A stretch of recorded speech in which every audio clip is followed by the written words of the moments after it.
The only thing I'd like to add is I really hope that audience members get something from this because of how prevalent this issue is. I mean, 50 million people in this world have this condition.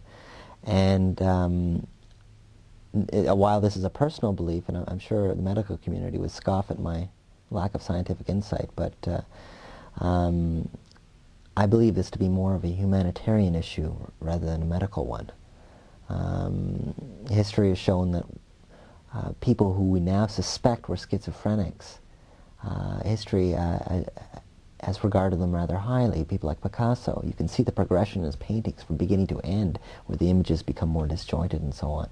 And Da Vinci and Edgar Allan Poe. I mean, these are people who contributed enormously to our development as a society.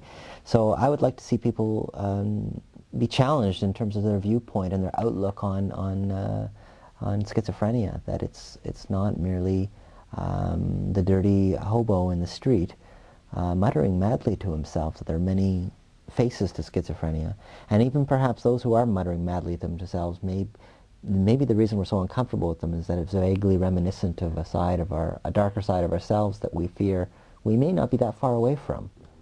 It's a gray area, and it's not a big leap, I don't think. The only thing I can draw upon that suggests that I have insight into that is this performance, and I didn't find that it may have outwardly looked rather intense, but inwardly the journey was, I wasn't going to some part of some land that I didn't exist in.